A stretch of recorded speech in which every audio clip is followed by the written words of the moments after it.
Today, the name of the game is hyperbolas. The goals, we want to graph a hyperbola given its equation. That's goal number one. Goal number two, to find the vertices, foci, asymptotes, and eccentricity of a given hyperbola. And goal number three, to find the equation of a hyperbola given certain information about it.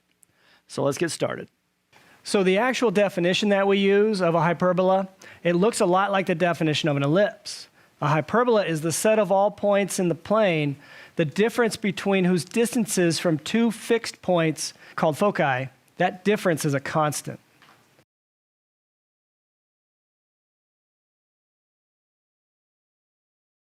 So let's talk about the standard equation of hyperbolas centered at 0, 0. There's two standard equations. The two equations, the first equation, one version goes like this: x squared over a squared, and then minus y squared over b squared equals 1.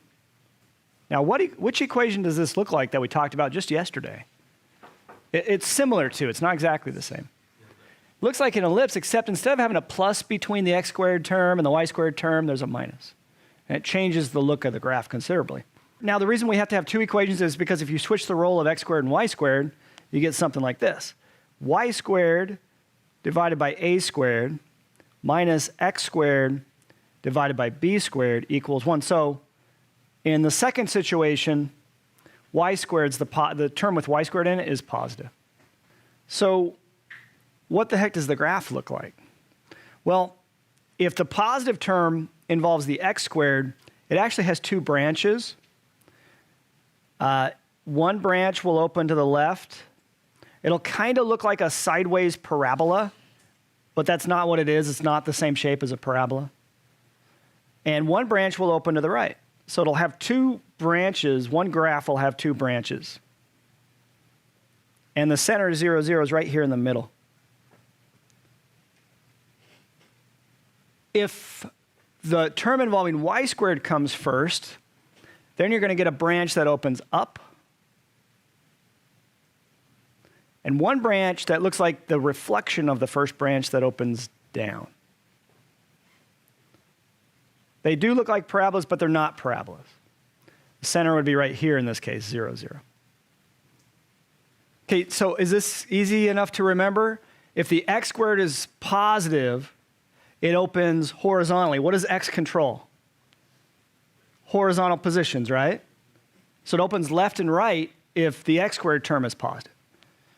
It opens up and down it opens if the y squared term is positive. Y controls the vertical, right? So that's a way you can remember it.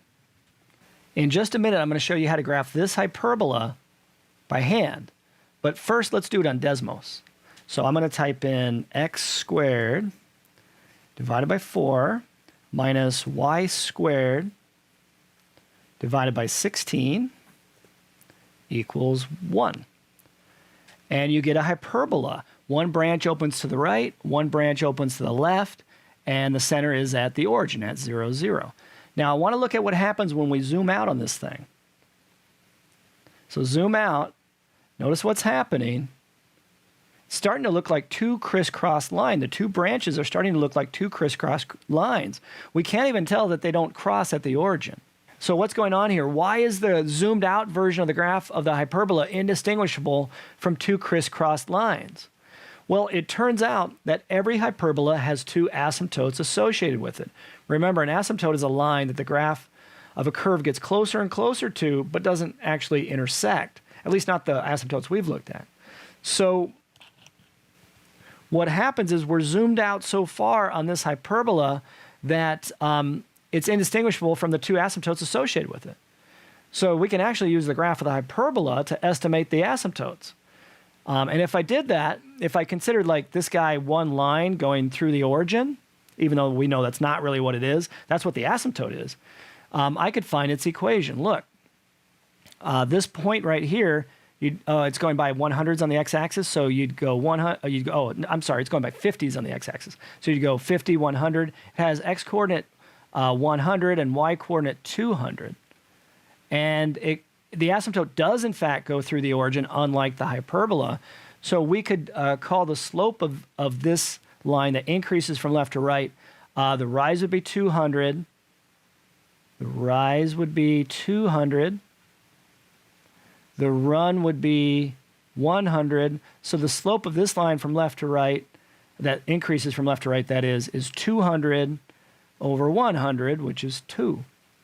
If you do the same analysis for this thing that looks like a line from that decreases from left to right, turns out that will have the opposite slope, -2.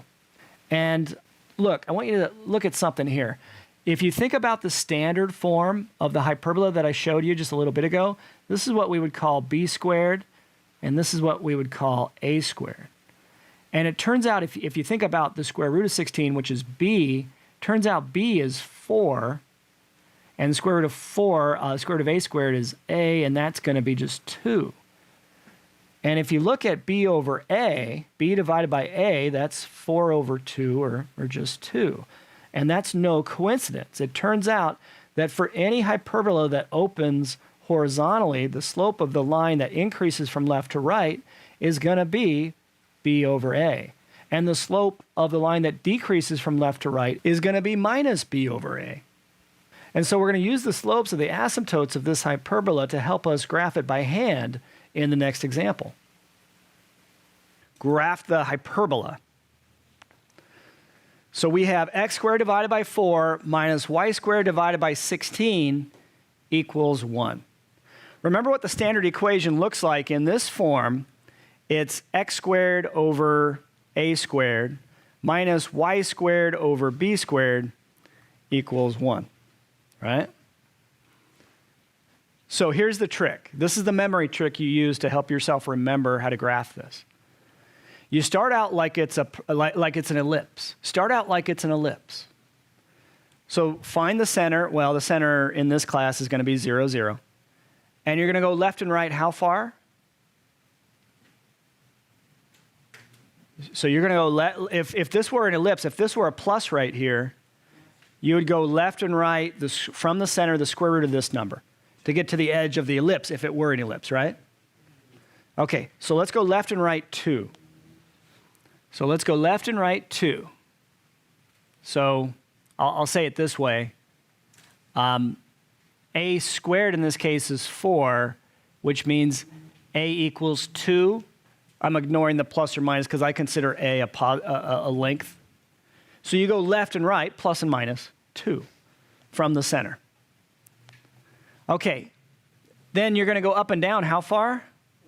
The square root of the number underneath y squared. So b squared is 16, which means you go up and down the square root of that number, which is 4.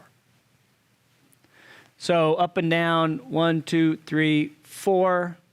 1, 2, 3, 4. Now, if this were a plus right here, you'd just draw the best oval you can and you'd be done, right? But it's not. So what I'm going to do is I'm going to draw a box. And the diagonals of this box are going to correspond exactly to those asymptotes. So if you draw the box with that has these 4 points as midpoints, so draw the box that has these 4 points as midpoints.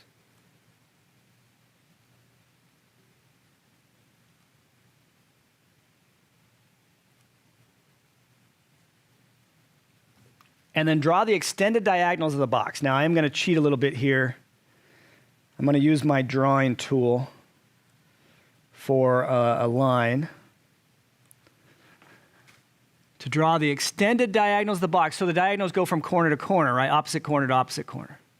So there's one extended diagonal, and that's going to be one asymptote. And then the other one, like so.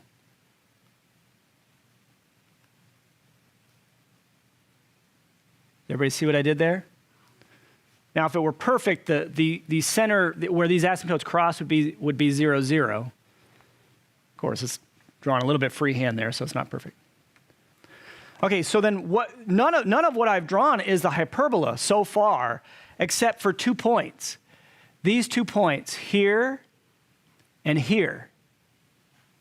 Those are called the vertices, plural of vertex, of the two branches of the hyperbola.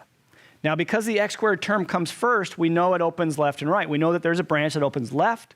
We know that there's a branch that opens right. And we know that it's going to follow these asymptotes. So all you have to do, long story short, is draw a hyperbola, one branch that opens to the left that goes through this left-hand point, this left-hand vertex.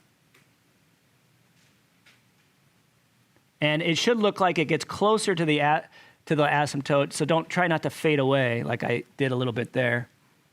Should look like it gets closer to the asymptote as it goes to the left. And then the other branch should look like a mirror image of it.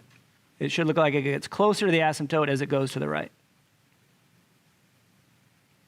And so we don't really plot any points except for the two vertices in the middle of the box, the middle of the two opposite sides of the box, the vertical sides in this case.